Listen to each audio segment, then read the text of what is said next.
पवित्र श्रीमद् भागवत गीता, पवित्र चारों वेद, पवित्र कुरान शरीफ, पवित्र बाइबल, पवित्र गुरु ग्रंथ साहिब, पवित्र कबीर साहिब की वाणी में छुपे हुए गूढ़ रहस्य अर्थात तत्व को जानने के लिए कृपया अवश्य सुनिए जगत गुरु तत्वदर्शी संत रामपाल जी महाराज के मंगल प्रवचन।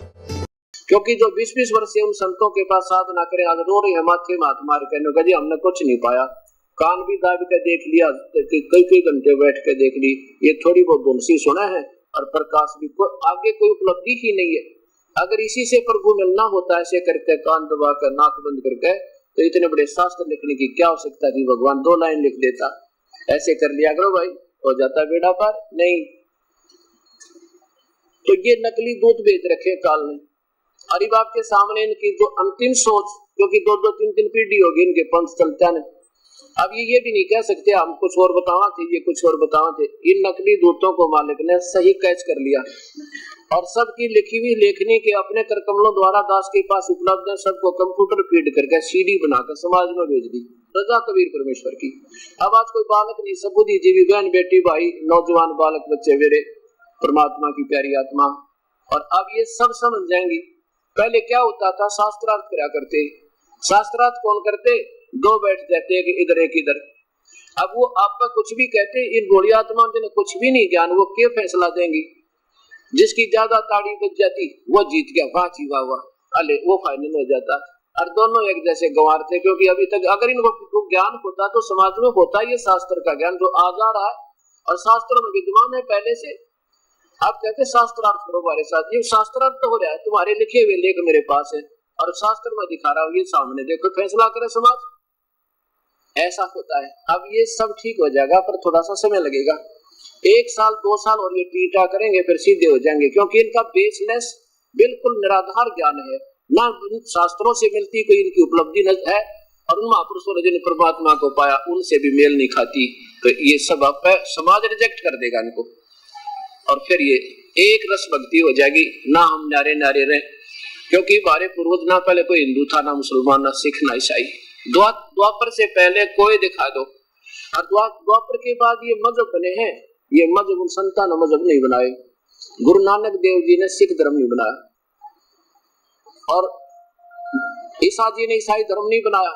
जब संत जो आते हैं ना, प्रवर्तक जो सही संत प्रारंभ करते हैं, वो तो सब एक करने की चेष्टा करते हैं और नाना पंथ नहीं बनाते। हाँ, इतना होता है कि जो पहले चल रही पूजा को वो व्यर्थ होती है, उससे श्रेष्ठ, उससे अलग सीधा मार्ग चलाते हैं, उनको छुड़वा देते हैं, बुराई छुड़वाते हैं, बीड़ी शराब मांस तंबाकू को, और केवल वो शास्त्र अनुसार साधना प्रारंभ करते हैं। तो बाद में कई वर्षों के बाद फिर वो अलग से एक समुदाय बन जाता है, उसका नाम रख दिया ईसाई। ईसा जी के अनुयायियों को ईसाई कहने लगे, वो एक मजहब बन गया। और जैसे मुसलमान धर्म, ये जो है हजरत मोहम्मद जी ने कोई मजहब नहीं बनाया था, उन्होंने तो ऐसे ही समाज को सबज किया था। बीड़ी शराब मांस तंबाकू कत्ती छुड़वा दी थी हर अनुयायी की, और 1,80,000 पुण्य आत्मा जो सब बुराइयों को त्याग कर उस पवित्र आत्मा का अनुसरण किया था, किसका? हजरत मोहम्मद जी का। और उन्होंने उसके अनुयायियों को फिर मुसलमान कहने लगे। जैसे ही अपने को कोई सत्संगी कहने लग जा, फिर आगे जाकर सत्संगी पंथ बन जा, बना रहेगा पंथ, पर अब कोई पंथ नहीं हमारा। ऐसे मुसलमान वो होते थे जो बीड़ी शराब मांस तंबाकू छुए नहीं, पर बहन बेटी की तरफ आंख भी नहीं करे, और किसी का आत्मा दुखावा नहीं, और ब्याज तक भी ना ले, यहाँ तक मना किया हुआ था। तो जो ब्याज को मना कराई किसी प्यारी आत्मा मोहम्मद जी, तो क्या वो ये कह सकते हैं तुम बकरे काटो और गायें खाओ? ये तो अपने आप बना लिया। उनके लिए क्या कहा कि नबी मोहम्मद नमस्कार है, राम रसूल कहाया, 1,80,000 को सौगंध जिन्नी कर चलाया। वो तो 1,80,000 उनके अनुयायी बने थे, और कहते कसम है उन्होंने तो कभी ऐसा जुल्म नहीं किया जो मांस मिट्टी खाई हो, कभी नहीं खाया उन्होंने। अब मेरा भाव ये कहने का, न ही कोई सिख धर्म गुरु नानक देव जी ने बनाया था, ये तो 10वें गुरु गोविंद सिंह जी, जब ये भी हिंदू थे, गुरु गोविंद सिंह जी, और देवी के पुजारी थे, उस समय कोई ऐसी समस्या आ गई थी कि मुसलमान लोगों ने हिंदुओं को जबरदस्ती मुसलमान बनाना शुरू कर दिया। क्यों कर दिया? उन्हें कोई शौक नहीं था बनाने का। उन्होंने, उनके गुरुओं ने ये बता दिया कि भी जो पूजा हम करें ना मुसलमान धर्म में, ये सही है, और ये दूसरे देवताओं की पूजा करते हैं, गलत है। क्योंकि ऐसे ही साजी ने भी आन देवताओं की पूजा छुटवाई थी, हजरत मोहम्मद ने भी दूसरे देवताओं की पूजा छुटवाई थी। ऐसे ही हर जो महापुरुष आए हैं, जैसे परमात्मा कबीर साहब आए, जिन्होंने समाज को सही दिशा दी है, उन्होंने ऐसा ही किया। तो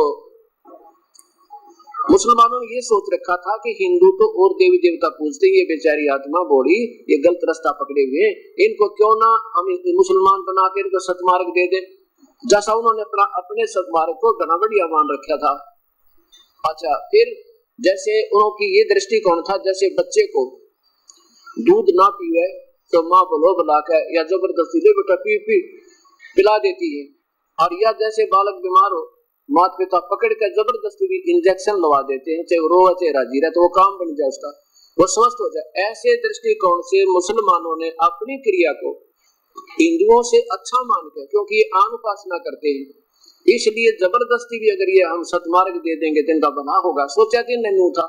और मुसलमान आप ही कति गलत साधना कर रहे, वो महापुरुष के जो अनुयायी थे, कौन मुसलमान, उसके हजरत मोहम्मद जी के, और हजरत मोहम्मद कौन था, ये शिव जी का पुजारी था, ये शिव के लोक से आया हुआ गण था, एक बहुत अच्छी आत्मा थी, उसके द्वारा भेजा गया था, और वो शिव का उपासक था, और पिछले संस्कार अच्छे थे, क्योंकि जो देव लोग आते हैं, देव ऊपर के लोगों से, उनमें कुछ पिछली बैटरी चार्ज होती है, उनकी शब्द में भी शक्ति होती है, तो वो भी शिव का उपासक अपने को उसने भी नहीं पता तो कहा की भक्ति कर रहा है, और उधर से उसने ये सोच लिया कि और पूजा छुड़वा के और एक ही पूजा में लगा देता हूँ।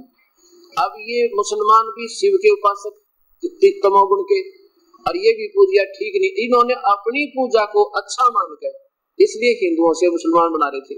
गुरु गोविंद सिंह ये कहा करते, भाई देखो हमारा ज्ञान हम दे रहे हैं, तुम अपना दो, जो ये अपनी स्वेच्छा का मार्ग है, जबरदस्ती करना इस भक्ति मार्ग में कभी नहीं चले, और खबरदार जब तुमने ऐसी गलती करी है तो उससे फिर संघर्ष हो गया था, जिसके कारण उन्हें एक समुदाय बनाना पड़ गया था समाज रक्षा के लिए, बाद में उसका सिख नाम दे दिया। अब गुरु गोविंद सिंह जी ने कहा, अब कभी उन 10 महापुरुषों ने मांस खाया था, नहीं खाया, गाजर मूली की तरह लाडू जलेबी बना रखी, न मांस खाना, शराब पीना, दूध का बेला समझ रखा, दूध का कटोरा। अब उन महापुरुषों ने कभी ये शिक्षा दी थी या स्वयं किया था ये काम?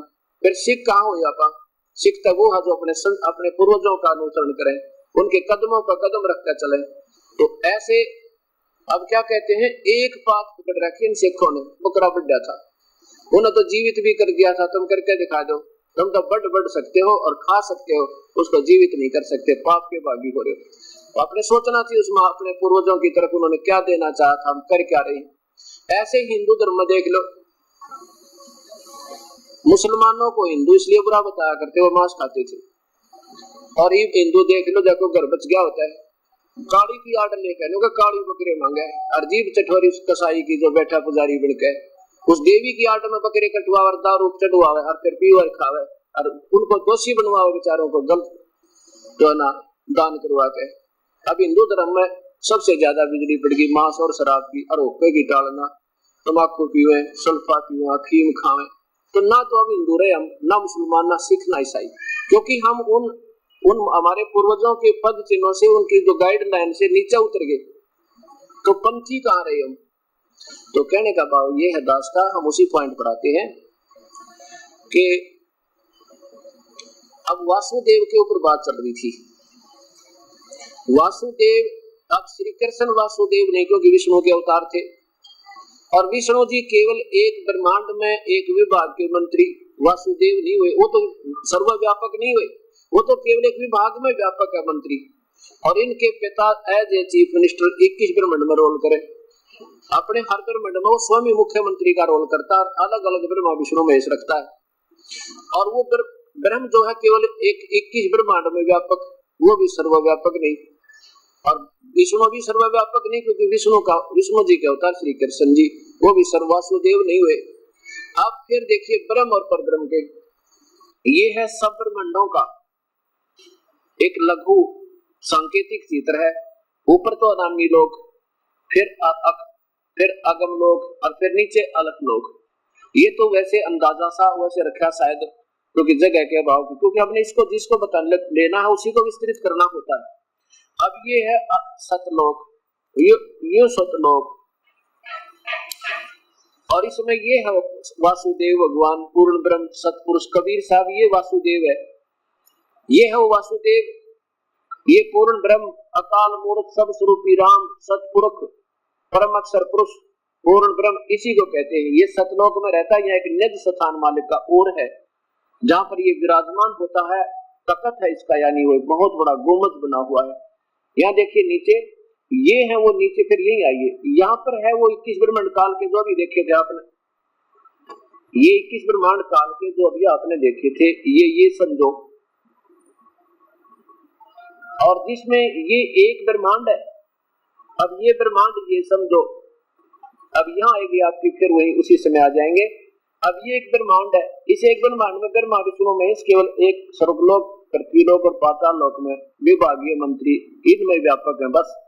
और फिर इसके पिताजी के 21 ब्रह्मांड देखो, ये तो यहाँ आगे एक ब्रह्मांड में और एक ब्रह्मांड में भी एक विभाग के मंत्री, और ये काल जो है केवल 21 ब्रह्मांड में व्यापक है, सर्वव्यापक नहीं। अब ये देखो स्थिति, अब ये वो 21 ब्रह्मांड अभी आपने देखे, ये काल के, ये केवल इसमें व्यापक है, ये भी वासुदेव नहीं, सर्वव्यापक नहीं।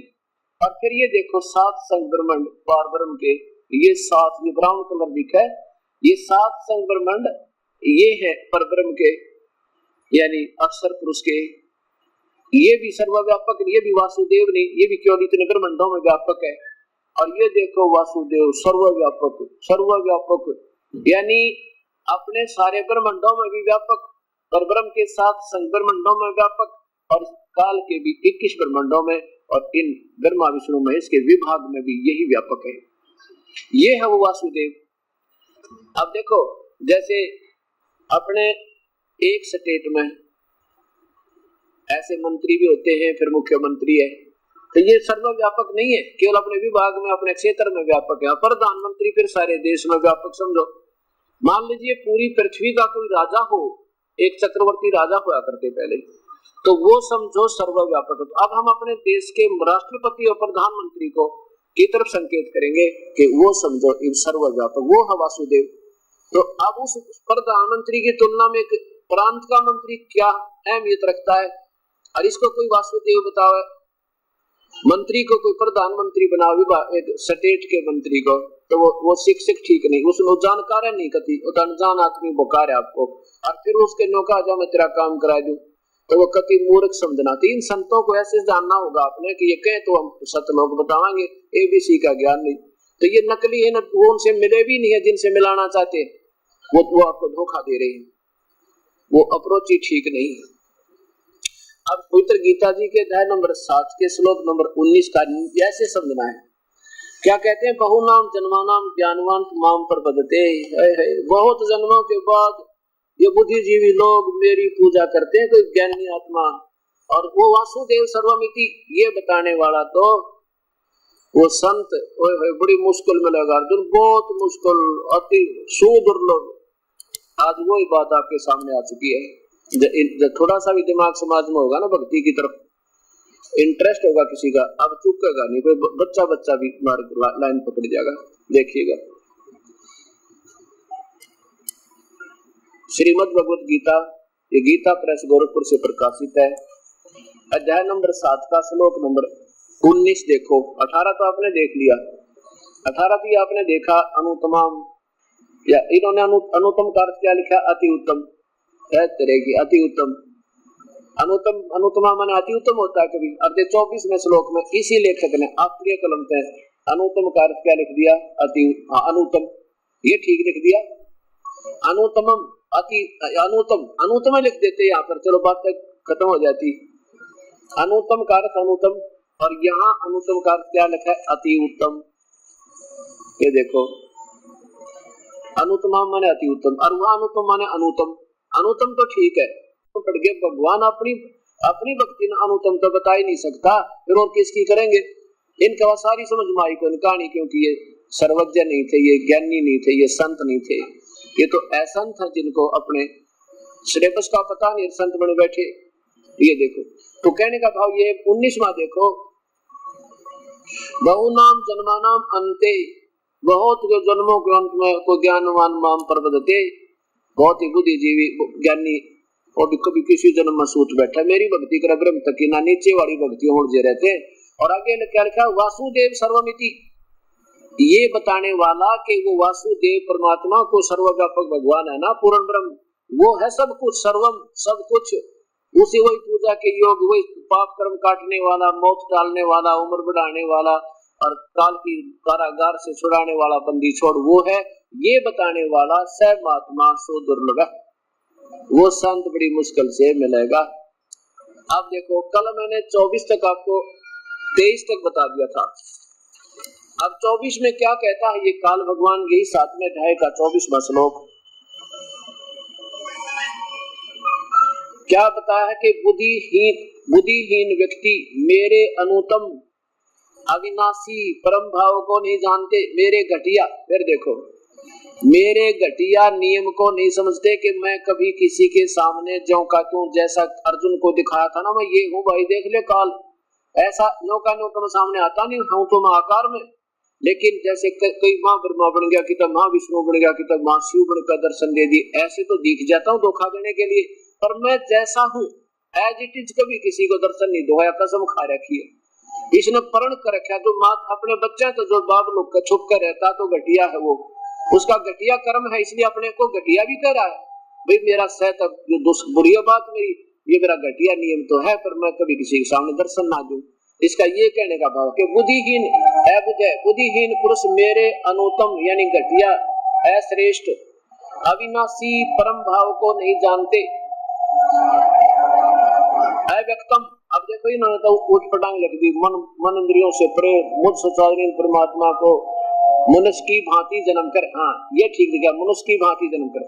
अव्यक्तम माने मैं कभी, जो एज इट इज व्यक्तिगत होते हैं ना अपने, जैसे कहते हैं भाई आप उनसे मिले हो, अखा मैं व्यक्तिगत रूप से जानता हूँ, यानी अव्यक्त का मतलब वो कभी ऐसे व्यक्तिगत रूप से कभी किसी को एज इट इज दर्शन नहीं देता। और ये अनजान लोग मुझे मनुष्य की भांति यानी कृष्ण समझ रहे होंगे, मैं कृष्ण नहीं हूँ, मैं कृष्ण नहीं बोल रहा, मैं तो काल बोल रहा हूँ, और मैं एज इट इज कभी किसी को दर्शन नहीं देता, और मैं बोल रहा हूँ कृष्ण में, ये मूर्ख लोग मुझे मनुष्य की भांति जन्म लेकर व्यक्ति रूप में, व्यक्तिम यानी व्यक्ति रूप में मनुष्य जैसा, ये मनुष्य जैसा जाने मुझे कृष्ण मान रहे हैं, मैं कृष्ण नहीं हूँ, मैं तो अपना ये रूप कभी किसी को ना ताकि दिखाऊं, ना पहले दिखाया, आज ये तेरे तय दिखा दिया। अब देखो व्यक्ति भाव में आया हुआ मानते हैं मुझे मनुष्य, व्यक्ति यानी व्यक्ति भाव को प्राप्त हुआ मानते हैं, मुझे कृष्ण मान रहे हैं, मनुष्य मान रहे हैं, मनुष्य जैसा कृष्ण जैसा, कृष्ण बोल रहा है ना, जैसे कृष्ण बोल रहा है, मैं कृष्ण नहीं हूँ। अब देखो नीचे 25वें में क्या बताते हैं कि और सुन ले अर्जुन,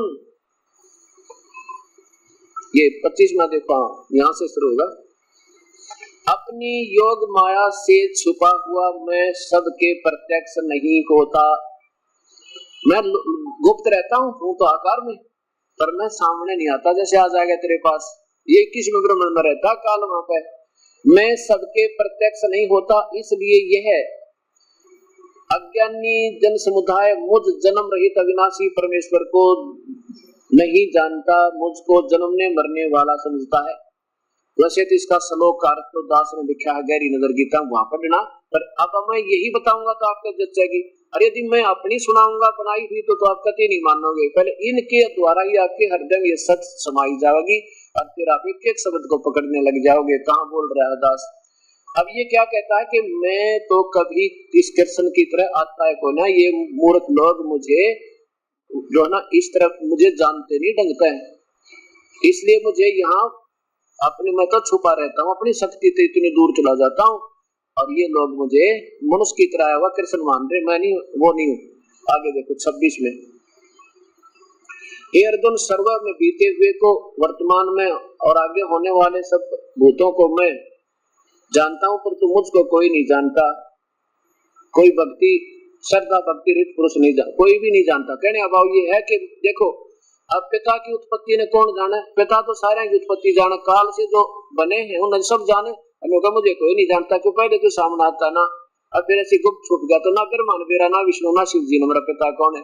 वो तो बाद में हीट एंड ट्रायल मेथड थे, इनको पता लगा हो तेरे की। आगे देखो, यहाँ देखो अब 27वें में, हे भारतवंशी अर्जुन, संसार में इच्छा और राग द्वेष उत्पन्न, सुख दुख द्वंद रूप से मोह के संपूर्ण प्राणी अत्यंत अज्ञात को प्राप्त हो रहे हैं। आगे देखो 28वें में, परंतु निष्काम भाव से श्रेष्ठ कर्मों का आचरण करने वाले जिन पुरुषों का पाप नष्ट हो गया है, वे राग द्वेष जनित दुख द्वंद मोह से युक्त दृढ़ अक्षय भक्त, दृढ़ अक्षय यानी दृढ़ विश्वास वाले मुझको भजते हैं, सब प्रकार से भजते हैं, मुझको भजते हैं।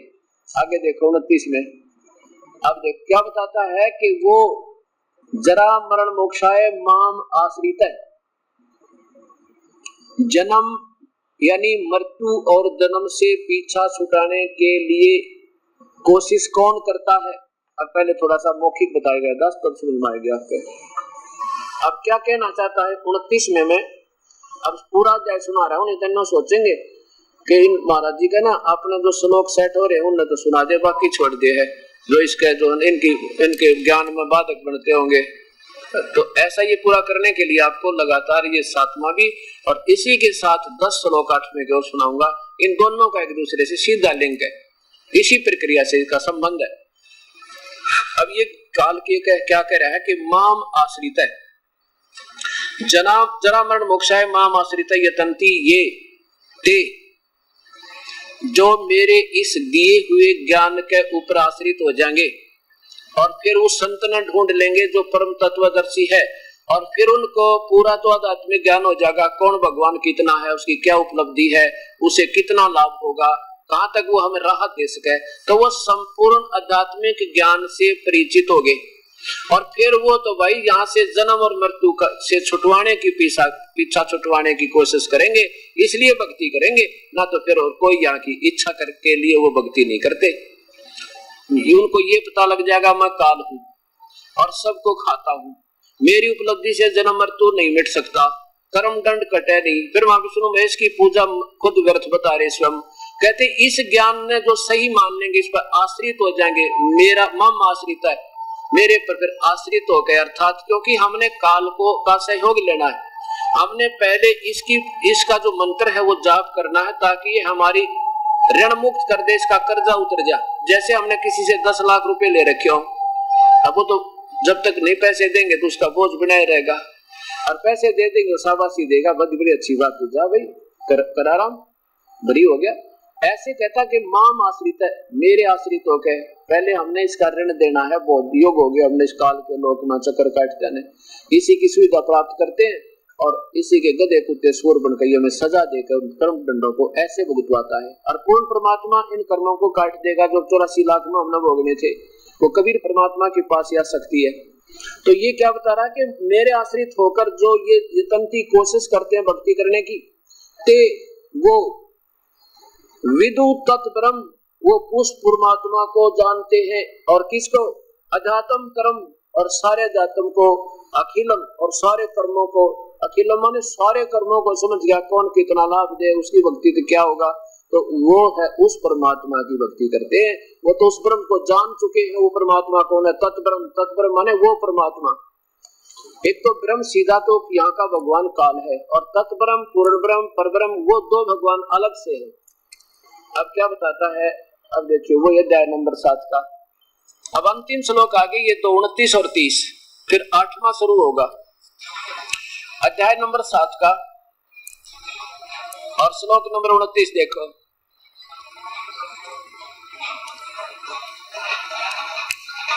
ये देखो 29, जरा मरण मोक्षाय माम आश्रित यतंती ये ते वे, ते माने वे, तत् ब्रह्म विद, उस परमात्मा को जान चुके, और कर्तृष्णम माने सारे अध्यात्म को, सारी भक्ति मार्ग को, और अखिलम कर्मम और सारे कर्मों को जान चुके हैं, जो यहाँ से पीछा छुटवाने के लिए ही भक्ति करते हैं।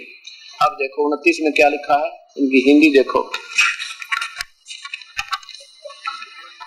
ये कह रहे हैं कि जो मेरे शरण होकर जरा और मरण से छूटने के लिए यत्न करते हैं वे उस देखो तत्व उस ब्रह्म को यानी परमात्मा को, उस परमात्मा को जिसकी तरफ 18वें अध्याय के 62वें श्लोक में संकेत दिया कि उसकी शरण में जा, उसको और संपूर्ण अध्यात्म को और तथा संपूर्ण कर्मों को जानते हैं। वो तो समझ चुके हैं सारी क्रिया के अंदर पीछा छुटाए पार पड़ेगी।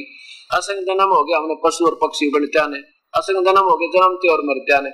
अब 30 नंबर में देखो, ये लास्ट है 7वें अध्याय का, जो अधिभूत अधिदेव सहित और यज्ञ सहित सबका आत्म रूप मुझको अंत काल में भी बचते हैं, वे युक्तित वाले मुझे ही जानते हैं, अर्थात प्राप्त हो जाते हैं। अब कहता है कि जो केवल मेरे तक ही जानते हैं, मुझे ही पूर्ण मान रहे हैं, तो वो तो मेरी भक्ति करते रहेंगे, और जिन्होंने उस परमात्मा को समझ लिया तो वो फिर उसकी भक्ति करेंगे। अब ये लास्ट हो गया 7वें अध्याय का 30वां मंत्र। अब क्या कहता है अर्जुन बोला 8वां अध्याय जब प्रारंभ हुआ, हे भगवान हे प्रभु, फिर कौन है वो तत्ब्रह्म, वो परमात्मा कौन है मुझे बता दे, वो कौन है? फिर ये अध्यात्म क्या है, अखिल क्या है, अखिलम क्या है, ये मतलब सारे अधिदेव अधिभूत किसे कहते हैं। तो इसमें क्या बताता है अर्जुन को काल, ये 8वां अध्याय, इसमें अर्जुन पूछ रहा है किम तत्ब्रह्म किम अध्यात्म किम कर्म पुरुषोत्तम अधिभूत च किम प्रोक्तम अधिदेवम किम उच्यते। क्या बताता है? हे पुरुषोत्तम, वह ब्रह्म क्या है, तत्ब्रह्म किम कौन है? फिर वो भगवान जिसका भक्ति करने से पीछा छूटा जन्म और मृत्यु है। अब इसके तीसरे श्लोक में मंत्र में उत्तर दिया है भगवान ने। देखो, परम अक्षर ब्रह्म है वो, परम अक्षर ब्रह्म, वो तो पूर्ण परमात्मा, तीसरे नंबर का भगवान, वो तो परम अक्षर ब्रह्म है। आगे बताया अधिभूत वो है, अधिदेव वो है, ऐसे ऐसे जाकर कर्म का संग्रह किया गया। अब हम चलेंगे 5वें में आ जाओ। अब 5वें में आ जाओ। 5वें में लिखा है कि जो अंत काल में भी मुझको ही समन करता हुआ शरीर को त्याग जाता है, वह मेरे, अब देखो ये संस्कार देखना जानते, क्योंकि ये थोड़ी उठपटांग बना ली इन्होंने, थोड़ी सी जचनी रही, क्योंकि इस काल को तो प्राप्त कोई हो ही नहीं सकता, क्योंकि गीता जी 11वें अध्याय के 48वें श्लोक में स्पष्ट कर दिया कि यूं तो मैंने तेरे को कृपा करके अपना रूप दिखाया, ना तेरे से पहले देखा ना आगे देख सकता, और ना ही कोई वेदों की वर्णित विधि से, ना किसी जप से ना तप से मुझे प्राप्त नहीं हो सकता। यहाँ मद भावम यानी मेरे मुझकी भावना बन जाएगी, सीधी बात है। अब हम जिसकी पूजा करेंगे उसी के गुणों से परिचित है, उसी में आसक्तता हो जाएगी। कहते हैं मेरे मुझकी आसक्ता हो जाएगी, मेरे भाव को प्राप्त हो जाता है, मेरे में आसक्तता को प्राप्त हो जाता है, इसका अर्थ ये बने है, और इसमें संशय नहीं है। अब सीधी सी बात है, तो जिसकी पूजा है उसके उसी में आस्था रहेगी, और अंत काल में जो मेरी पूजा करता है वो मुझे ही प्राप्त होता है, इसमें कोई शंका नहीं। ठीक है, अब 6 में देखो, इतने सस्ते मेडिकल ज्ञान दिया है बड़ा प्रति वाइज। एक कुंती पुत्र अर्जुन अंत काल में जिस जिस भाव से समन करता हुआ शरीर का त्याग करता है, उसको ही प्राप्त होता है, सदा उसी भाव से भावित रहता है। देखो ना, यहाँ तद भाव, तद जो आ गया, तद भाव भावित है, उसी की भावना में भाव रहता, वो भी भाव ऐसा ही है, उसका पहले जो आपको बता था। अब उसी भाव रहता, जैसे हम हमारा कबीर परमात्मा में आस्था होगी तब उसी के भाव में रहेंगे और उसी को प्राप्त होंगे, वही भक्ति करेंगे। अभी तक इसके भाव में थे, इसके पास चले जाते, गधे कुत्ते बनते ही रहते, कभी सिलसिला खत्म नहीं होता। अब स्पष्ट कर दिया, आगे देखो। अब 7वें में फिर क्या कहा है कि अर्जुन, इसलिए तेने मेरा भजन करना है ना, तो इसलिए अर्जुन सब समय में निरंतर मेरा स्मरण कर और मुझे और युद्ध भी कर, इस प्रकार मुझे अर्पण की वे मन बुद्धि से युक्त होकर निसंदेह मुझको ही प्राप्त होगा। बिल्कुल ठीक है। और देखिए 8वें में कमाल कर दिया, 8, 9 और 10। 8 में क्या कहा है? हे भारत, ये नियम है कि जो अंत समय में जिसका भक्ति करता उसी के पास जाएगा। ये नियम है कि देखो, परमेश्वर के ध्यान के अभ्यास रूप योग से युक्त दूसरी ओर न जाने वाले चित्त से, यानी परमेश्वर की अपनी नहीं, उस दूसरे भगवान की भक्ति करने वाला अनन्य मंत्र, फिर किसी की आस्था ना रहनी चाहिए मन में, ना देव की ना महादेव की, करने वाले दूसरी ओर न जाने वाले चित्त से। हे भारत, यह नियम है कि परमेश्वर के ध्यान के अभ्यास रूप, ध्यान के नहीं है इसमें कितना ध्यान शब्द नहीं, वो तो जो संत आवेगा ना, जो तत्वदर्शी, वो विधि बतावेगा। उस विधि के आधार पर जो भक्ति से योग युक्त हो गया, उसमें अभ्यस्त हो गया, दूसरी ओर न जाने वाले चित्त से निरंतर चिंतन करता हुआ ओए होए परम प्रकाश रूप ओ परमात्मा, तेजो में शरीर वाला है, शरीर है उसका, परम प्रकाश रूप दिव्य यानी अनोखे वो अद्भुत भगवान जो कभी किसी ने नहीं मिला, उस पुरुष को ही यानी परमेश्वर को ही प्राप्त होता है।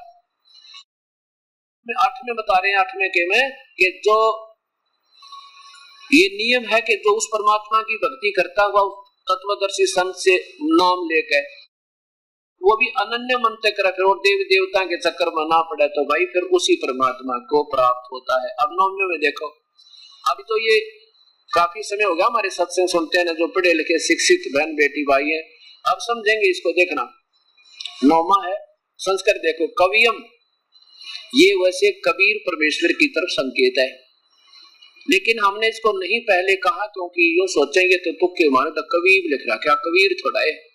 अब जैसे ये यजुर्वेद है और यजुर्वेद का कई जगह ऐसा लिखा कि यजु यजु मतलब सह यजु, अगर उसको नहीं लिख दिया ना फिर यजुम, यजुम माने उस यजुर्वेद में यजुर्वेद को जो जानता है, तो यजुम लिख दिया तो भी यजुर्वेद की तरफ संकेत है। यहाँ पर यहाँ लिखा कवियम, वो कवियम माने वो कबीर परमेश्वर को पुराणम अनुशासितराम अणो अणि यासम, नीचे देखो संस्कार देखो बहुत अच्छी की है इन्होंने। अब यहाँ लिखते हैं ना, जो यहाँ कवियम की जगह लिखा था, जो कबीर अनादि सबके नियंता, इन्होंने सर्वजय लिख दिया कवियम का, और सूक्ष्म से भी अति सूक्ष्म सबके धारण पोषण करने वाले वो तीसरे नंबर के भगवान। आगे चलो, अत्यंत अचिंत रूप से स्वरूप सूर्य के सदृश नित्य चेतन प्रकाश रूप, जैसे सूर्य है ना, जैसे यहाँ का सबसे तेजो में स्रोत यानी प्रकाश का सूर्य है, सबसे उत्तम यही माना जाता है।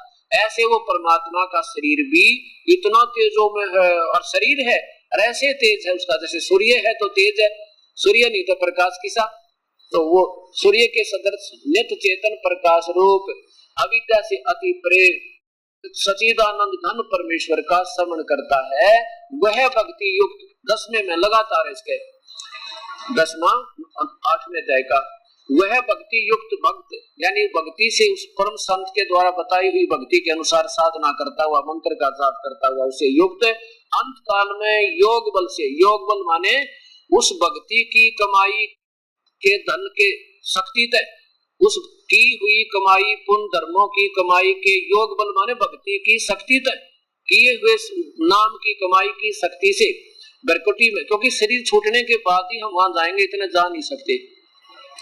जब शरीर छूटेगा तो हम बरकुटी में, अब हम फिर वहां तिरकुटी पर पहुंचाएंगे, वहां से फिर हमारी फ्लाइट शुरू होगी। बरकुटी के माध्यम से प्राणों को अच्छी प्रकार स्थापित करके फिर निश्चल मन से स्मरण करता हुआ उस देव स्वरूप परम पुरुष परमात्मा को ही प्राप्त होता है। यहाँ ये तीनों श्लोकों में उस परमात्मा की सीधी महिमा गा दी और पहले 5, 6, 7 में आपने बता दी और फिर उस परमात्मा ने बता दी। उसके बारे में ये उसने क्लियर कर दिया 4थे अध्याय के 34वें श्लोक में कि उसके बारे में मैं नहीं जानता अर्जुन, वो तो तत्वदर्शी संत, ये 4थे अध्याय का 34वां श्लोक आपके सामने है, वो बताऊंगे भाई मैं नहीं जानता। उनकी तलाश कर दे, उनके ज्ञान ने सुने और फिर उनको दंडवत प्रणाम करे और उनसे फिर ये अपना बेड़ा पार करवा।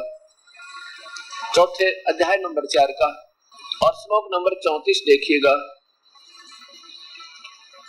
फिर क्या कहता गीता बोलने वाला भगवान कि उस ज्ञान को तू तत्वदर्शी ज्ञानियों के पास जाकर समझ, उनको बड़ी बाती दंडवत प्रणाम करने से, उनकी सेवा करने से और कपट छोड़कर सरलता पूर्वक प्रसन्न करने से परमात्म तत्व को भली भांति जानने वाले ज्ञानी महात्मा तुझे उस तत्व ज्ञान का उपदेश करेंगे, उनके पास जा। अब ये बता दिया कि मेरी भक्ति तो आपने बताया था ओम नाम का जाप, दूसरा अक्षर नहीं, और अंतिम श्वास तक करना। और उसकी भी ऐसे ही है, उस परमात्मा की भक्ति भी वो संत बताओ, अगर वो भी अंतिम श्वास तक उसी अभ्यास योग से युक्त, जैसे वो संत बताओ वैसे। उसके लिए क्या बताया परमात्मा कबीर साहब ने, वही तरीका, नाम उठत नाम बैठत नाम सोवत जागवे, नाम खाते नाम पीते नाम सेती लागवे। बस नाम का सिमरन है, और कोई तरीका ही नहीं है। ये हट कर बैठ जाना, ये बता हम कैसे कर सके गृहस्थी आदमी, या दुकान बंद कर 2.5 घंटे सुबह 2.5 घंटे शाम, ये बच्चों वाले खिलौने उठ पटांग बना दिए, क्योंकि ये शास्त्र विरुद्ध है। गीता में हठ योग, किसी शास्त्र संत मत ने देख रहे हठ योग को सब जगह रिजेक्ट किया, और ये संतों ने हठ योग की तरफ आरूढ़ कर दिया, ऐसा कर दिया कि ये ना तक कर सकते पूर्ण क्रिया। फिर नो कहेंगे बोली आत्मा गुरु जी दस ही है, फिर हमारे हुआ क्रिया बनती कोई ना। कमाल की बात है, समुद्र से पार जाना, और गुरु जी ने बता दिया कि तैर के जाओ, समुद्र से पार तैर के कभी हो सके? कोई 100 फुट जा, कोई 200 फुट चला जा, कोई 1000 फुट चला जाएगा, फिर वापस आना पड़े। भाई गुरु जी ने तरीका तो सही बता रखा, पर भाई हमारी हिम्मत कोई नहीं, फिर वो तरीका ही गलत बता रखा तुम्हारे को। आपने बैठना था जहाज में और करा दिए हुए हठ योग, तो उस जहाज में बैठने के लिए कमाई चाहिए पैसे, तो अब नाम की कमाई करा के आपको राम नाम के उस परमात्मा वाले जहाज में बैठाएंगे, और फिर पार हो गए यहाँ से, कैसे हो सके? तो इस प्रकार कबीर साहब कहते हैं, कहता हूँ कई जाते हो सुनता है सबको, भाई सुमरण से भला होएगा ना तो भला ना होए। कबीर सुमरण सारे है और सकल जंजाल, आज अंत मत सो दिया दूजा देखा ख्याल। अब ये क्या बताऊं, सुमरण ने 2.5 घंटे बैठकर सुमरण करो, क्यों करे? कान बंद करके आवाज सुन ले, सुमरण हो रहा है, फूटे बाग मारे। सुमरण तो नाम श्वास से करना है, उस अभ्यास कमाई करनी है नाम के जाप की। अरे से तो नाम भी छूट गया, वो बकवास देखनी अंदर की। अब मिलना प्रधानमंत्री इधर सुनो, उसके बाद जे बाजता ने के तो कोया। अब हमने मिलना भगवान से, देखो प्रकाश उसकी लाइट चल रही होगी तो वह देख ली, तो के तो बना हमने मिलना मालिक से, सतपुरुष से मिलना, अकाल मूर्त से मिलना। वो अकाल मूर्त से शरीर है, मनुष्य जैसा है, आंखों देखे महापुरुष जी ने सतपुरुष मिला, उन्होंने प्रमाण दिया ठोक कर, उनकी गवाही आज उनकी वाणी है। जैसे आदरणीय धर्मदास जी, आदरणीय मलुकदास जी, आदरणीय दादू साहिब जी, आदरणीय गरीबदास जी, आदरणीय गुरु नानक देव जी, इन 6 महापुरुषों ने आंखें देखा सतपुरुष को, और उनकी आज भी वाणी उनके साथ प्रमाण दे रही, गवाही दे रही, आंखों देखी कि हमने परमात्मा को देखा, सतलोक में देखा, मनुष्य जैसा उसका तेजो में शरीर है, और करोड़ सूर्य मिला दे, करोड़ चंद्रमा, वो भी फीके उस परम पिता के रूप एक रोमकूप का गए, और वही काशी माजुला बन के ये ठोक का प्रमाण दे रखा है इन महापुरुषों ने कि वही काशी माया। आदरणीय रामानंद जी ने काशी वाले ने देखा, और ये सतलोक की महिमा गाने वाले संत कभी आपको बहका रहे हैं, इनको एबीसी का भी ज्ञान नहीं, सतलोक और सचखंड के बारे का इन्हें देखा भी निकट भी नहीं पहुंचे था। इनकी व्याख्या दिखाऊंगा आपको सामने, परमात्मा रोने दिल करे 2 घंटे बैठ गए। इनको ये नहीं बता सतनाम किसे कहते, सतलोक किसे कहते हैं, लोग वो सतनाम, वो सतलोक, वो स्वार शब्द है, और वो भाई जो है ना सब सतपुरुष टूटे भाग मारे। अब कोई नो पूछे कि भी कहाँ का रहने वाला भारत का, फिर प्रधानमंत्री का क्या नाम है? दिल्ली। फिर राजधानी क्या है? दिल्ली। कमाल की बात है, प्रधानमंत्री को क्या कहते हो? दिल्ली। मूर्खा के टोल। अब ये वो अज्ञानी बुद्धू शराबी व्यक्ति हो सका जो ऐसी वाणी बोले। अब दिखा दो तो अपना हंसी और लोगों की। अब क्योंकि रात को देखूंगा, दिखाऊंगा आपको, अभी थोड़ा सा प्रसंग चल रहा है इसलिए थोड़ी एक ही दिखाऊंगा, ज्यादा नहीं। आदरणीय श्री शिवदयाल जी महाराज जी से राधा स्वामी पंथ प्रारंभ हुआ, उस खुद कुल मालिक माने है ना ये इस प्रवर्तक, मैं हमारा राधा स्वामी पंथ का सबसे बड़ा महापुरुष ये हुए, उनकी वाणी दिखाता हूँ आपको। औरों की जगह आपको समझ में आ जाएगी वो कौन कितने पानी में। ये देखो सारवचन राधा स्वामी नसर यानी वार्तिक, कहां से प्रकाशित है? राधा स्वामी सत्संग व्यास। और यहां देखो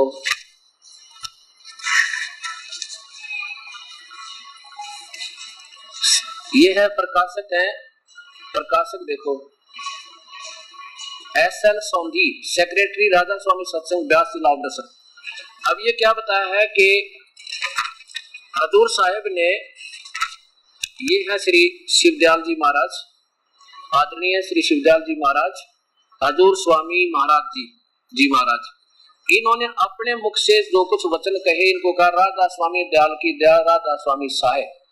और वचन जो स्वामी जी महाराज ने अपनी आखिरी रोज पेश बेशतर अंतर ध्यान होने से वास्ते हिदायत साधु और सत्संगियों और सत्संगियों के खास जबाने मुबारक से फरमाए। आप बोले क्या बताया?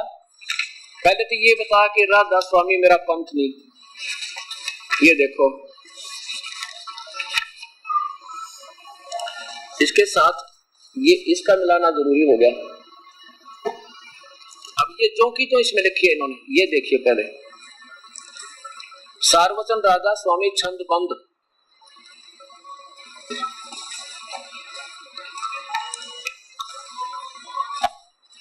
ये कहां से प्रकाशित है? नीचे देखिए, अदूर जी स्वामी और नीचे राधा स्वामी सत्संग व्यास।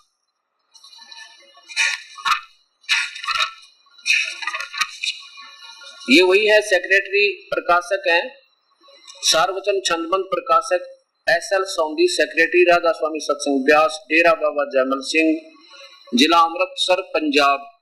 इन्होंने भी भूमिका में ये लिखा है कि परम संत भूमिका ही है, परम संत हजूर स्वामी जी महाराज की, जिनका नाम नामी सेठ शिवदयाल जी था, भादो सुदी अष्टमी के दिन संवत 1875 विक्रमी संवत 25 अगस्त 1818 ईस्वी को वक्त करीब 12:30 बजे रात महला पन्नी गली शहर आगरे में प्रकट हुए थे। अब उन्होंने अंत समय में जो बातें कही, नीचे देखो, अब इनके वही चल रहे हैं, यहाँ शुरू होते हैं, ये देखना ऊपर, सबसे ऊपर देखो, वचन आखिरी, वचन जो स्वामी जी महाराज ने आखिरी रोज पेशतर अंतर्ध्यान होने के वास्ते हिदायत साधु सत्संगियों और सत्संगनियों के वास्ते जुबाने मुबारक से फरमाए।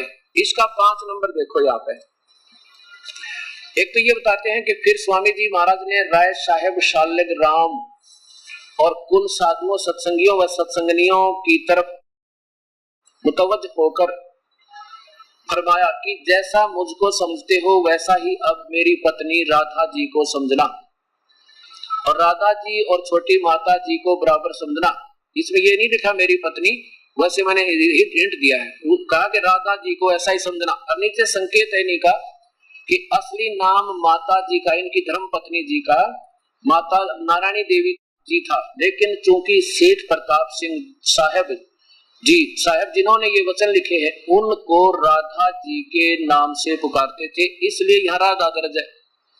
राधा तो स्वामी जी की पत्नी थी, इसलिए इनका पति स्वामी होने के कारण इसको राधा का स्वामी, राधा का पति कहने लगे शिवदयाल जी को। और ये राधा स्वामी इनका उर्फ, जैसे शिवदयाल उर्फ श्री शिवदयाल जी उर्फ राधा स्वामी, ऐसा समझना चाहिए इसको। अब 14 नंबर में क्या कहा है? सेठ प्रताप सिंह की तरफ मुतवज्जह होकर कहा, फरमाया कि मेरा मत तो सतनाम और अनामिका था। अब देखो इस महापुरुष के वचन, सबसे पहले महापुरुष है, कितने विचले हुए। सतनाम, सतलोक को सतनाम कहते हैं, सतनाम तो एक नाम जाप करण का होता है, सतनाम और अनामिका था। चलो हम पहले इनको श्रेष्ठ मानकर चलते हैं। ये कहता है मेरा तो सतनाम और अनामिका था और राधा स्वामी मत सालिग्राम का चला हुआ है, इसको भी चलने देना और सत्संग जारी रहे और सत्संग आगे से बढ़कर होगा। फिर देखो कि मेरा मत तो सतनाम और अनामिका था और राधा स्वामी मत तो सालिग्राम का चला हुआ। अब जैसे कोई कहे मैं तो जा रहा हूँ राजधानी दिल्ली में और ये दूसरा जा रहा काला पानी, क्योंकि वो तुझसे अलग हो गया। अब फिर कभी ना मानता था कुएं में पड़ने दो, जाने दो उसको, क्योंकि जब गुरु के वचन से अलग से पंथ चला दिया तो उसी से गुरुद्रोही तो वो खोए दिया जिसने राधा स्वामी पंथ चलाया। तो ये सब कुल मालिक के वचन से कट जाने से भी ये वैसे ही यहाँ से दिशा गलत होगी और खुद बना करते हैं दुखी होकर संत का आकर जो ना मानता दिखा। जैसे गुरु नानक देव जी को किसी ने गले मार दिए, पत्थर मारे किसी गांव में, तो उन्होंने कहा भी वसते रहो, वसते रहो। आगे जाके किसी ने जो है ना रोटी खवाई, बढ़िया सेवा की, सारा दिन सारी रात पंखे झुलाए, सेवा की, और सुबह चलते बोले रब करे तुसी उजड़ जाइयो। अब वो 2 सेवक रहा करते, वो कहने लगे गुरुदेव एक शंका आ गई मन में, अब पूछ बेटा क्या बात है। पता था उन्होंने कहा ये कहाँ तक सोचेंगे। आपने उनको तो आशीर्वाद दे दिया जो आपके गले मारे थे, बसते रहो, और जिसने इतनी सेवा करी गुरुदेव आपने जो है ना ये बददुआ दे दी, अब उजड़ जाइयो। तो बोला बेटा बदुआ नहीं दी, उनको तो ठीक आशीर्वाद दिखवा दिया कि एक जगह मरे रही हो कि तो बाहर जाकर और ना खराब कर दो, यही बस दे रही हो, बाहर मत जाइयो, क्यों एक का गांव बिगड़ा रहेगा। और उनको आशीर्वाद दिया जाओ उजड़ जाइयो, दूर जाओगे वो अच्छी आत्मा सोहान और समझाओगे, अच्छी शिक्षा अच्छा आचरण होगा तो अच्छा आचरण बनेगा। तो ऐसे शिवदयाल जी ने रोते हुए दुखी होकर कहा था राजा मेरा मत तय है नहीं, पर इसको भी चलन दो, क्यों मानते हुए दिखे नहीं थे, उनका अंत समय आ गया था। जब सालग्राम उसके समय पर नारा पंथ बना लिया उनके जीते जी, फिर काहे के वो गुरु रहे, काहे के शिष्य हुए। अब रही बात इस महाराज जी की, जो ये स्वयं महापुरुष श्री शिवदयाल जी, इनको कितना सतलोक पाया होगा और कहां तक इन्होंने दर्शन हुए होंगे, ये आपके सामने दिखाऊं। जिन्हें नौनी बेरारा प्रधानमंत्री किसे कहते हैं और राजधानी किसे कहते हैं, अब आपके सामने आओगी इसी में। अब देखो ये वही है दूसरे वाली, वो तो मैंने रख दी है क्योंकि इसमें नीचे हिंट न काट रखा था कि उसको राधा स्वामी कहते हैं, क्योंकि ये खत्म करते जाएंगे तथ्यों को, और इससे पहले हमारे पास बुक हो गए सारे कंप्यूटराइज्ड हो चुके हैं। ये देखो इसमें इन्होंने वो नीचे टिप्पणी काट दी कि राधा जी उसी को कहते थे, उनकी धर्मपत्नी को, और इसमें ठीक है तो दोनों तीनों को मिलाकर के एक मार्ग को लाना पड़ेगा। राधा स्वामी सार्वजन नसर, सार्वजन राधा स्वामी नसर यानी वार्तिक, राधा स्वामी सत्संग व्यास से, और ये वो छंदबंद पुस्तक है, उसका नाम छंदबंद है, तो वो भी यही सार्वजन SL सौदी सेक्रेटरी राधा स्वामी सत्संग व्यास जिला अमृतसर। अब ये स्वामी जी क्या कहते हैं कि मेरा तो मत जो है अनामी और सतनाम का था। ये देखिएगा ये वही प्रारंभ है इनके 14 नंबर वचन, इनके अपने मुबारक अपने मुख से बोले हुए। फिर सेठ प्रताप सिंह की तरफ मुतवज्ज होकर कहा, फरमाया कि मेरा नाम तो सतनाम, अब यहाँ देखना इस पॉइंट को, सतनाम और अनामी का था। ये सतनाम तो एक जातकरण का सच्चा नाम जो 2 मंत्र का होता है। ये सतनाम बताओ सतलोक, राजधानी को राजा का नाम बताओ राजा का, सतनाम और अनामी का था। और ये राधा स्वामी मत तो सालग्राम का चला हुआ, इसको भी चलने दीजिए, देना सत्संग जारी रहे और सत्संग आगे से बढ़कर होगा। अब देखो इसी के, ये तो भूमिका समाप्त हुई, अब इसी के तीसरे यहाँ देखो, अब ये राधा स्वामी उर्फ आदरणीय श्री शिवदयाल जी उर्फ राधा स्वामी कहें तो अच्छा लगे, क्योंकि वो उनकी पत्नी थी राधा, इसलिए वो उनका पति था, इसलिए राधा का स्वामी कहने लगे। राधा का स्वामी, राधा का पति है, उषा का घरवाला, उषा का पति, उषापति हो गया उमापति, उमापति का के नाम शिव जी को उमापति कहते हैं। तो ऐसे ये राधा स्वामी था, ये कौन थे? ये तो शिवदयाल जी समझो, जहाँ राधा स्वामी लिखा था वहां शिवदयाल जी समझना चाहिए हमने। जैसे उमापति कहते हैं पार्वती के पति को, शंकर जी की तरफ ध्यान जाता है। राधा स्वामी दयाल की दया राधा स्वामी साहेब, खुला उपदेश हजूर राधा स्वामी साहब का। आगे देखो वचन, यह जगत नासवान है। और इसके तीसरे भाइयों ये देखो तीसरा प्रश्न यहाँ देखो, ये अब समझना चाहिए कि राधा स्वामी एक पद है, तरह गजब हो। अब ये पद माने स्थान, राधा स्वामी एक स्थान जो सबसे ऊंचा मुकाम है। अब देख कितनी व्याख्या इनकी, ऊट पटांग एक भी निकट भी नहीं। अब यहाँ तो राधा स्वामी तो समझो शिवदयाल जी है, अब शिवदयाल जी एक मुकाम का स्थान बता दिया, मुकाम है, और यही नाम कुल मालिक और सच्चे साहिब का है राधा स्वामी, और मुकाम भी है और नाम भी है। एक तो मुकाम तो ये स्थान हो गया, जैसे दिल्ली मारी नरेला है, और नाम तो ये करवा रहा है, उसका नाम भाई कौन है वो जो सत्संग करवा रहा। अब सतनाम अब क्या है, फिर देखो अब समझना चाहिए कि राधा स्वामी पद सबसे ऊंचा मुकाम है, और यही नाम को, अब यहाँ तो नाम है राधा स्वामी तो शिवदयाल जी है, फिर यहाँ स्थान बता दिया, और फिर यहाँ देखो और यही नाम कुल मालिक है, फिर नाम बता दिया, और सच्चे साहेब और सच्चे खुदा का है। आगे देखियो, और इस मुकाम से, इस स्थान से राधा स्वामी स्थान तरह गजब हुई। 2 स्थान नीचे सतनाम यानी सतलोक, अब फूटे भाग मारे, सतनाम का मुकाम है, सतलोक है, सतनाम का मुकाम है, जिसको संतों ने सतलोक, सचखंड, उस सतनाम को बता रहे, सतनाम को जिसने के बताया, सतनाम को सतलोक भी कहते हैं, सचखंड भी, सार शब्द भी, और सत शब्द भी, और सतनाम भी, और फिर सतपुरुष भी करके बयान किया है। तरह गजब ये है परमात्मा। अब इसने पढ़ के मुझे रोना आता है जिन्होंने इनको भ्रमित कर दिया गोली आत्माओं को। अब देखो राधा स्वामी तो शिवदयाल जी समझो, सीधी सी बात है, जैसे उमापति, उमा स्वामी, और ये क्या कहते हैं, वो सबसे ऊंचा मुकाम हो गया, काला पानी पहुंच गए वो दूसरे, और वो कहे हम पहुंच गए सही, उस दिल्ली से भी आगे जा चुके हम तो, यानी अंतिम दिल्ली हमारा मुख्य राजधानी है हिंदुस्तान की। हर कोई ने कहा हमारी तो इससे भी आगे स्थान है, वो बढ़िया स्थान, दिल्ली से बढ़िया जो राजा वहां रहता है वो पहुंच गए कि अंडमान निकोबार में। और फिर ये जो महापुरुष खुद भी कह रहा है कि इनकी सोच देखो, खुद उन्हीं के वचन है स्वामी जी के। आप समझ, मतलब ये वचन स्वामी जी के नहीं हो सकते जिन्होंने ये बोले, ये तो और किसी ने, राधा स्वामी तो वो कह ही नहीं सकता अपने आप को, ये तो इन्होंने बाद में बढ़ाई है। फिर भी इन्हीं की सोच से, जैसे ये कहते हैं ना मेरा तो सतनाम और अनामिका था, इसके आधार पर ही चलते हुए इन्होंने अपनी व्याख्या बनाई है। ये 14 नंबर में देखो, ये देखो 14 नंबर में कि मेरा मत तो सतनाम और अनामिका था। सतनाम माने सतलोक कहते, और दिखाता हूं सतनाम या सचखंड, और ये भी यहाँ कहते हैं। अब ये देख लिया आपने 3 नंबर पृष्ठ पे कि उसी को समझना चाहिए कि राधा स्वामी पद सबसे ऊंचा मुकाम है, और यही नाम कुल मालिक सच्चे साहिब और सच्चे खुदा का अर्थ नाम है, और यहाँ स्थान है। और फिर उसी मुकाम को, और उसी इस मुकाम से 2 स्थान नीचे, यानी राधा स्वामी तो नीचे, अनामी को राधा स्वामी कहे, आप स्थान बना दिया। सतनाम यानी सतलोक का मुकाम है, सतलोक, और जिसे संतों ने सतलोक, सचखंड, सार शब्द, सतनाम, सत शब्द और सतनाम और सतपुरुष करके पुकारा। सतपुरुष तो वो परमात्मा जिसको मिलना हमने, है परमात्मा है मालिक।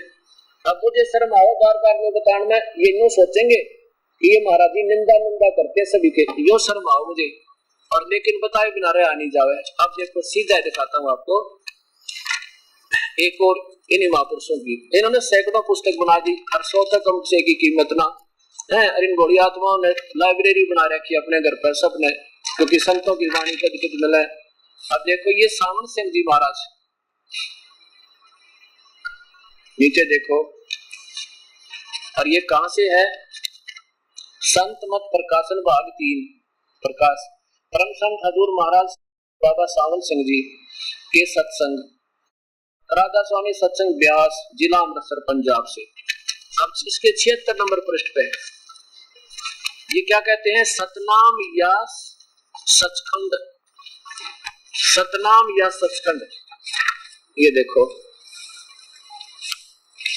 76 नंबर पृष्ठ पे, यहाँ देखो सचखंड या सतनाम, सचखंड माने सतलोक, अगला सतनाम चौथा लोक है, सचखंड या सतनाम चौथा लोक है। अब सतनाम तो एक नाम जपने का, जैसे गुरु नानक देव जी को पूर्ण परमात्मा से मिला था, और सच्चा नाम सतनाम, सतनाम सच्चा नाम, और ये सचखंड को सतनाम बताओ। और आगे देखो कमाल की बात, या तो स्थान बता दिया, और यहाँ देखो फिर 89 पे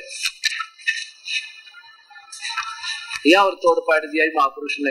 ये सावन सिंह जी के विचार हैं, जिसे सावन सिंह जी से ही सच्चा सौदा सिरसा में बने, बलोचिस्तानी साथ मस्ताना जी उनके शिष्य, और इन्हीं के सावन सिंह जी के शिष्य ये कृपाल सिंह जी, और कृपाल सिंह जी के शिष्य ठाकुर सिंह जी, इन सब की एक ही छुरी है। यहाँ देखो या 79 पे 79 पे सी सारवचन संत मत प्रकाशन भाग 3 प्रश्न नंबर 79 पे 79 पे क्या कहा है, यहाँ देखो नीचे देखो, सत्संगी क्या राम बहुत से हैं, उत्तर हजूर सावन सिंह जी का, राम 4 हैं, आपका इशारा कौन कौन से राम की तरफ है, सत्संगी जिनका इशारा वाणी माया है। गुरु नानक साहिब ने उसी राम को जिसका जिक्र किया हुआ है 16 अन्य ठीक है, लेकिन लोगों का राम और है, कौन सा, देखो एक राम दशरथ का बेटा, एक राम घट घट में बैठा, एक राम का सकल पसारा, एक राम सबू से न्यारा। अब देखियो पहला राम महाराज दशरथ का बेटे थे, त्रेता युग में आए थे, उनसे कोई काम नहीं सरे। आगे देखो, दूसरा राम मन जो घट घट में व्यापक है, और तीसरा राम ब्रह्म जो सारी त्रिलोकी में को पैदा करता है, पाताल और पालता और नष्ट करता। चौथा राम सतनाम है, तारा गजब हो। चौथा लोग सतनाम, ये सतपुरुष भी सतनाम बोलो, सतान बताओ अने को चौथा राम सतनाम। ए परमात्मा, ए परमेश्वर, ये कहाँ ले गए इन भोली आत्माओं को? अभी न समझाओ तो नाराज हो जाने क्या हमारे गुरु जी की निंदा करें। भोली आत्माओं जो नबीरा काल के जाल से निकलने का समय आने लग रहा है। अब ये इन महापुरुषों ने फिर पाया क्या होगा, ये सोचने की बात। इसने ये नहीं मालूम दिल्ली क्या चीज है, प्रधानमंत्री कैसा होता है? और कहते वो कोई पूछे भाई कहाँ से आया है, कहाँ जाओगे? अगर हिंदुस्तान की राजधानी में बड़े ठाठ है, क्या नाम है उसका? दिल्ली। और प्रधान वहाँ भगवान के साथ, भगवान तो है ही नहीं, राजा तो है ही नहीं, निराकार है, फिर राजा का क्या नाम है? दिल्ली। अच्छा, प्रधानमंत्री किसे कहते हैं? दिल्ली को। अरे तेरा गजब हो है परमात्मा। अब शर्म मुझे आवे लिखी इनने, और एक नंबर के महापुरुष सारे वर्ल्ड में इनका नाम हो रहा, एक नहीं। अब ये एक ही संकेत बहुत होता है। हजूर स्वामी शिवदयाल जी की जब व्याख्या है, फिर साथ में सावण सिंह जी, श्री जयमल सिंह जी के सीधे से सावण सिंह जी, और सावण सिंह के बाद ये जितने भी पंथ बन रहे हैं उन्हीं से बने। अब ये सोचना है कि ये भोली आत्मा कहाँ ले जा रहे हैं इन भोली आत्माओं को, क्योंकि स्वयं भी नहीं पता इनको कि तुम कहाँ जा रहे हो, कहाँ ले जा रहे हो, और कितना दोष लगेगा इनको इन भोली आत्माओं का जीवन बर्बाद कराने का। ना तो भक्ति छोटी, ना कोई धर्म कर्म, ना कोई शास्त्र में कुल साधना, ना कोई मंत्र ठीक इनका। तो दोनों दोषी हो जाएंगे इन पुण्य आत्माओं को गुमराह करने के, और जो गुमराह होगे वह सीधे नरक जाओगे, क्योंकि भक्ति ना बनी तो व्यर्थ हुआ। तो ऐसे बात बिल्कुल। अब जो प्रसंग अपना चल रहा है कि पूर्ण परमात्मा जो है उसकी भक्ति करने से उसी के पास जाएंगे, और अन्य भक्ति हम करते हैं तो हम नहीं जाएंगे। अब हमने उस परमात्मा को पाने का तरीका केवल नाम जाप है, और दूसरा तरीका है ही नहीं। उसी को कैसे बताया? जैसे काम करते करते लेट गए तो लेट गए, चलते हो तो चलते फिरते, बस में बैठ गए, ऐसा समझ देंगे आपको। सतनाम किसे कहते? सच्चा नाम है। सचखंड सतलोक है, सचखंड वो धाम है, स्थान है जहाँ हमने जाना, जो कभी खत्म नहीं हुआ। और सतनाम तो एक जाप करण का मंत्र होता है, ये सतनाम भी वही बताओ और सचखंड भी वही बताओ। तो उस सतनाम में दो मंत्र का जाप है, दो नाम उसमें। एक तो ओंकार, जैसे गुरु नानक देव जी ने इसी मंत्र को अपने गुरु ग्रंथ साहब में लिखा सतनाम को, लेकिन वो सीधा नहीं लिखा उन्होंने, कई जगह बिल्कुल संकेतिक लिखा। एक ओंकार, ओंकार माने ओम, ये तो इस ब्रह्म का जाप है, ज्योति निरंजन का। और दूसरा एक और मंत्र है, वो यहाँ नहीं सीधा बताया जाएगा, जो गीता जी में ओम तत्सत का है ना, वो 3 मंत्र का बनेगा। ओम और साथ में दूसरा सांकेतिक तत् मंत्र लगता है, ये सतनाम बनेगा। और वो दूसरा मंत्र पर ब्रह्म का होगा तत्, और सत जो है पूर्ण ब्रह्म का नाम होगा। ये जो दो मंत्र का मिलकर ये तो सतनाम बनेगा।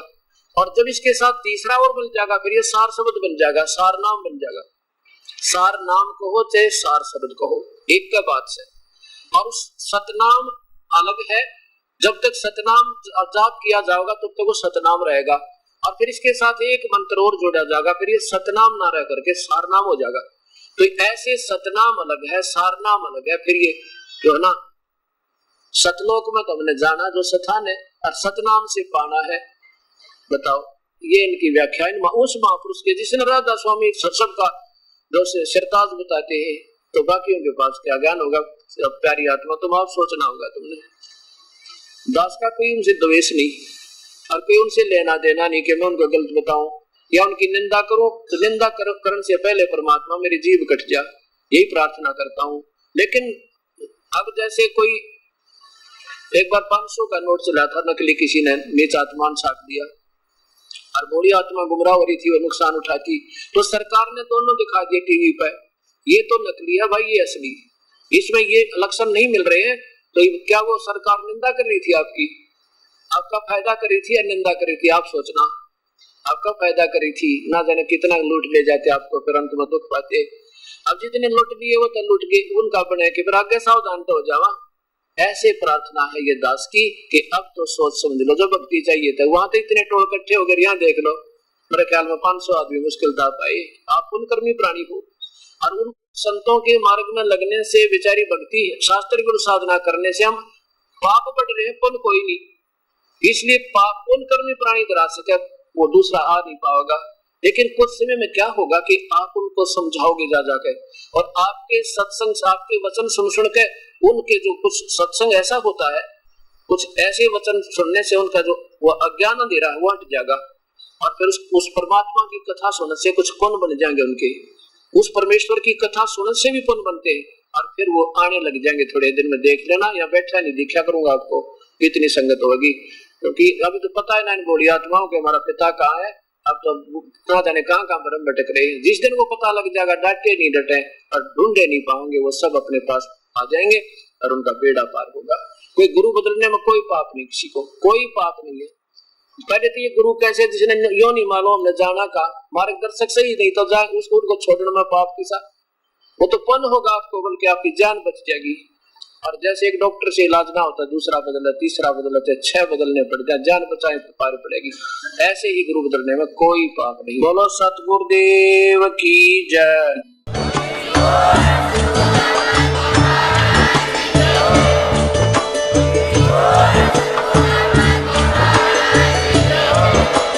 आप सुन रहे थे जगत गुरु तत्वदर्शी संत रामपाल जी महाराज जी के मंगल प्रवचन। अधिक जानकारी के लिए विजिट कीजिए हमारी वेबसाइट www.jagatgururampalji.org। संत रामपाल जी महाराज जी के शुभ आशीर्वाद से पूरे विश्व भर में 500 से भी ज्यादा नाम दीक्षा केंद्र हैं, जिन पर संत रामपाल जी महाराज जी द्वारा ऑनलाइन निशुल्क नाम दीक्षा दी जा रही है। अपने नजदीकी नाम दीक्षा केंद्र का पता करने के लिए संपर्क करें 8222880541।